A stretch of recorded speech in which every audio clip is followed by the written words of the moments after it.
እስኪ አንድ ጥያቄ ልጠየቅ። አመለካከት ብቻውን ሕይወትን የመለወጥ አቅም አለው? በቃ ዛሬ የምናየው ይህንን ነው።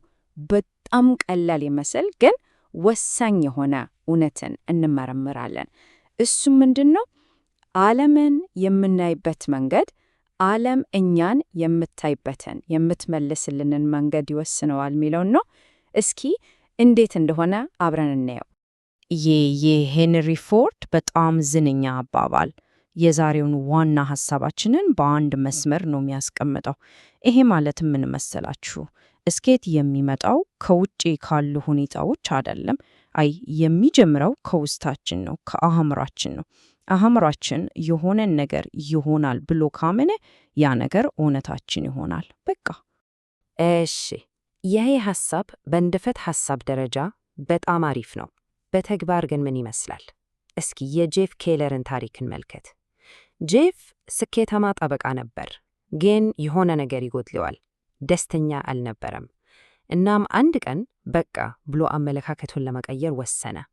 ይሄ ውሳኔ ቀላል አልነበረም፣ ግን ከሕግ ሙያው አውጥቶት ዛሬ በሚሊዮኖች ለሚቆጠሩ ሰዎች ተስፋና መነሳሳት የሚሰጥ ምርጥ ተናጋሪ አድርጎታል። እሺ፣ የጄፍ ኬለር ለውጥ ከምን ተጀመረ? እንዴት ነው የጀመረው? ሁሉም ነገር የጀመረው አመለካከትን ልክ እንደ መስኮት አርጎ በማየት ነው። ይሄ የመጀመሪያውና በጣም ቁልፍ ሐሳባችን ነው። ጄፍ ኬለር እንደሚለው አመለካከት ማለት ልክ ዓለምን የምናይበት መስኮት ነው። አስቡት እስኪ፣ ይሄ መስኮት በሕይወታችን የምናየውን ነገር ሁሉ ይወስነዋል። ጥያቄው ይሄ ነው፣ መስኮቱ ንጹሕ ነው ወይስ ቆሻሻል? ወሳኙ ነጥብ እዚህ ጋ ነው። የምናየው ነገር የሚወሰነው በውጪ ባለው እውነታ ላይ ሳይሆን እኛ በምንመለከትበት መስኮት ሁኔታ ላይ ነው። እሺ፣ በደንብ ግልጽ እንዲሆን እስኪ እንናጻጸረው። በቆሸሸ መስኮት ብንመለከት ምናየው ምንድን ነው?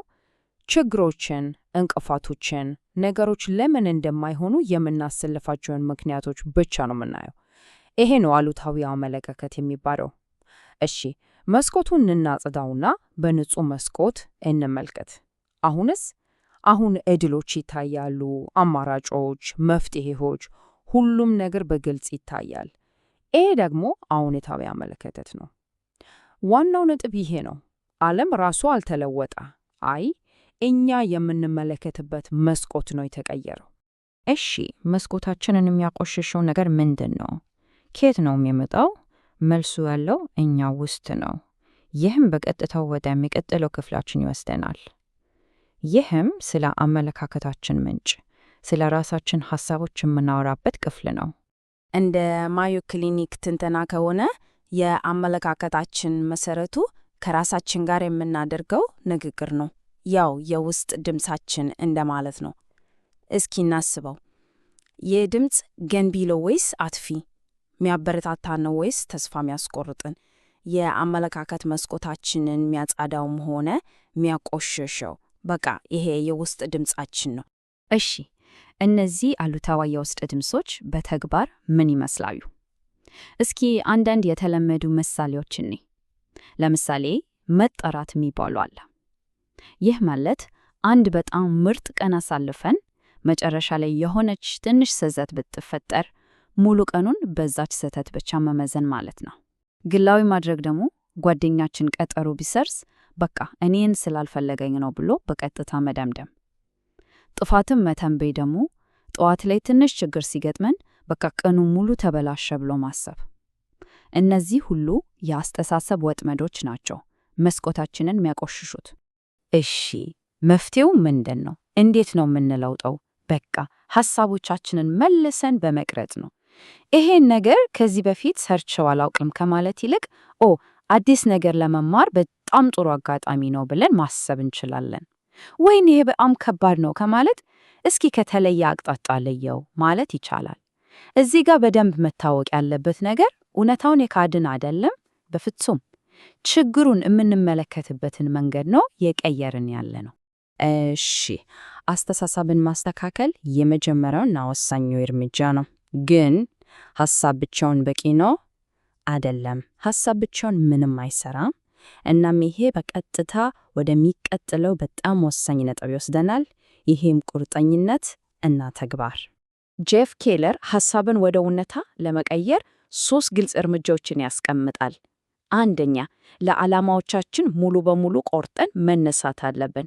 ሁለተኛ፣ ችግሮች ሲመቱ እንደ እንቅፋት ሳይሆን እንደ መማሪያ እና ማደጊያ አጋጣሚ አድርገን ማየት አለብን። ሶስተኛ፣ በጣም ከባዱ ሊሆን ይችላል፣ ፍርሃቶቻችንን መጋፈጥ፣ ከምቾት ቀጠናችን የሚያስወጡንን ነገሮች መጋፈጥ ማለት ነው። እውነተኛ ለውጥ የሚመጣው እነዚህ 3ቱ ሲጣመሩ ነው። ያ አባባል ደግሞ የቁርጠኝነትን ኃይል በደንብ ነው የሚያሳየው።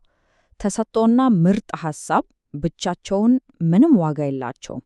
ያለ ጽናት ምንም ትርጉም አይሰጡም። ስኬታማ ሰዎችን ከሌሎቹ የሚለየው ትልቁ ነገር ችግር ሲገጥማቸው ተስፋ ቆርጠው አለማቆማቸው ነው፣ መቀጠላቸው። የደግሞ ጠንካራ አመለካከት ከሌለ በፍጹም አይሆንም። እስካሁን ያወራናቸው ነገሮች ምናልባት አነቃቂ ንግግሮች ብቻ ሊመስሉ ይችላሉ፣ ግን ከዛም በላይ ናቸው። በሳይንስም የተደገፉ ናቸው። ይሄ ደግሞ ርዕሰ ጉዳዩን የበለጠ አሳማኝ ያደርገዋል። አዎ፣ ይህ ሐሳብ እንዲሁ ለመነቃቃት ብቻ አይደለም፣ ሳይንስም ይደግፈዋል። ብዙ ጥናቶች እንደሚያረጋግጡት አዎንታዊ አስተሳሰብ የአእምሮ ጤናን ብቻ ሳይሆን የአካል ጤናንም በጣም ያሻሽላል። እንደ ማዮ ክሊኒክ ያሉ ታላላቅ የሕክምና ተቋማት ብሩህ አመለካከት ያላቸው ሰዎች የሚያገኙቸውን ስፍር ቁጥር የሌላቸው የጤና ጥቅሞች አረጋግጠዋል። እሺ፣ ጥቅሞቹ ምን ናቸው? ዝርዝሩ ረጅም ነው። ለምሳሌ ረጅም ዕድሜ መኖር፣ ለመንፈስ ጭንቀት የመጋለጥ ዕድልን መቀነስ፣ ለተለያዩ በሽታዎች ጠንካራ የመቋቋም ችሎታ ማዳበር እና በችግር ጊዜ በቀላሉ አለመሰበር፣ እነዚህ በከፊል ናቸው። ይህ ምን ያሳየናል? አመለካከት የአኗኗር ዘይቤ ምርጫ ብቻ አይደለም፣ ለጤናችን በጣም ወሳኝ ጉዳይ ነው። እንግዲህ እነዚህን ሁሉ ሐሳቦች ካየን በኋላ ዋናው ጥያቄ እሺ፣ ይህንን በራሳችን ሕይወት ውስጥ እንዴት ነው ተግባራዊ የምናደርገው የሚለው ይሆናል። አሁን ትኩረታችን ወደዛ ነው። እናም ወደ መጀመሪያው ሐሳባችን ወደ መስኮቱ ምሳሌ እንመለስ። ጄፍ ኬለር እንደሚለው ዋናው ስራችን በቃ የአመለካከት መስኮታችንን በየቀኑ ማጽዳት ነው። እንዴት? አሉታዊ የውስጥ ድምጾችን በመለየት እና በመለወጥ፣ በቁርጠኝነት ወደ ተግባር በመግባት እና በሕይወታችን ውስጥ ያሉትን በጎ ነገሮች በማሰብ። እናም በመጨረሻ ይህንን ጥያቄ ያሰላሰልን እንጨርስ። በሕይወታችን ውስጥ እውነቱን ለመናገር ብዙ ነገሮች ከቁጥጥራችን ውጪ ናቸው። ግን አንድ ነገር ሙሉ በሙሉ በእጃችን ላይ ነው። እሱም አመለካከታችን ነው። ስለዚህ ምርጫው የኛ ነው። ዛሬ እና በየቀኑ በመስኮታችን በኩል ምን ማየት እንመርጣለን? ዕድልና ብሩህ ተስፋን ነው ወይስ እንቅፋትና ገደቦችን? ምርጫው ሙሉ በሙሉ የኛ ነው።